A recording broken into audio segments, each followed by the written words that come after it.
I'm being joined by Bolu Michael-Biyi. He's a foreign policy analyst and he joins us from London, UK. Hello, Bolu. Thank you so much for joining me at this time. Hi, good day. Thank you very much. All right, so can you tell us what is the importance of clearing the Black Sea of mines and how do you think it will impact the wider conflict in Ukraine?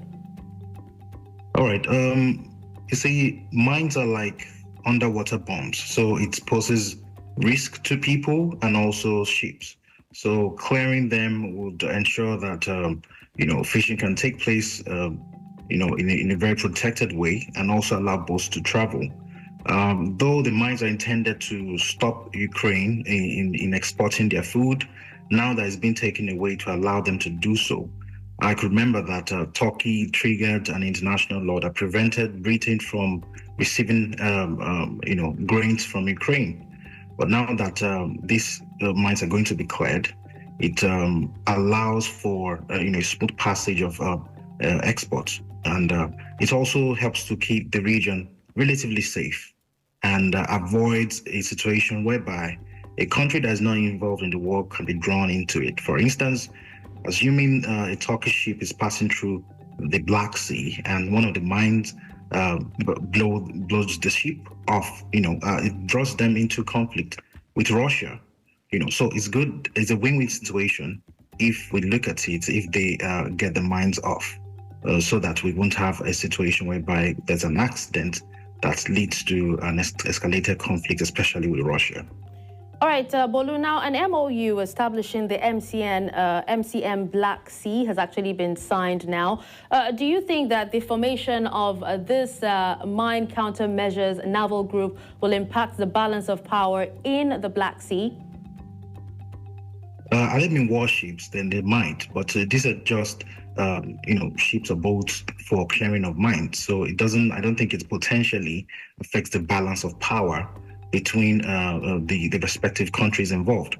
I think what may pose a little threat to Russia might be the fact that NATO countries are working together. The reason why they are next part of Georgia and why they are invading Ukraine is because they are, Putin doesn't like the word NATO. It feels like, it threatens the territorial integrity of Russia. And, countries closer to Russia are joining NATO, which positions them to be able to have, bases that could attack Russia. So he felt a bit threatened. So the fact that he's seeing NATO countries working together and cooperating over something might pose a threat to him. But in terms of balance of power, I don't think it would affect much because these are just boats or ships for clearing mines and not warships. All right, now talking about this posing a threat to Russia, how do you think Russia will react to the formation of this group? Would they consider a provocation? Definitely they'll be unhappy with the development because their intention is to reduce the capacity of Ukraine and impoverish them economically because they won't be able to export their products. So they'll feel unhappy because now Ukraine can do these things. But in Russia's predictable manner, they would want to spread lies and propaganda to turn the people away from the intention of the project itself, which is demining. So they can spies and try to prevent the group from doing their job. They might also send ships into the Black Sea to kind of assert their power. They might want to be aggressive, but at the end of the day, it's most likely going to be talks and show of aggressiveness, being bravado, but no practical action. I don't think it can potentially lead to a war. All right, but Bolu, you actually did say that they might think of, sending ships, to show power and, be aggressive and all that.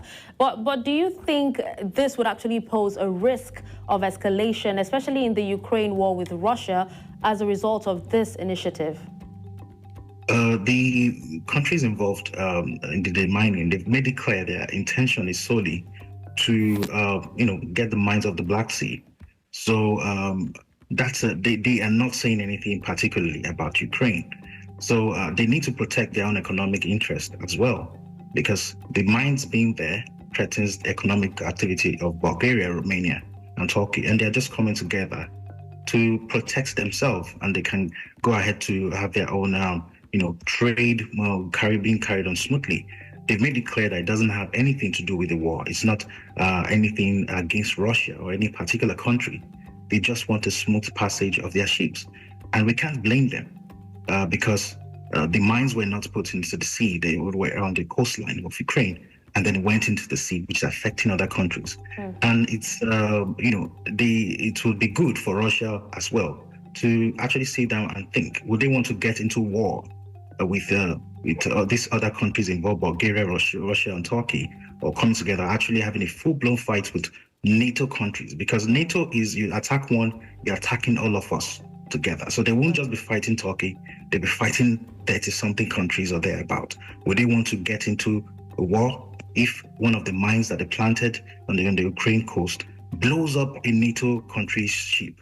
I don't think they want to get into that. Well, so, yes, that is something, for Russia to really think about. But, with all these concerns that you have raised, what resources are needed to ensure the success of this initiative? And do you think that the countries involved have sufficient resources to complete the task? Yeah, to an extent, but I do agree that they need special equipment. They need to find, special boats and all that to get the mines off.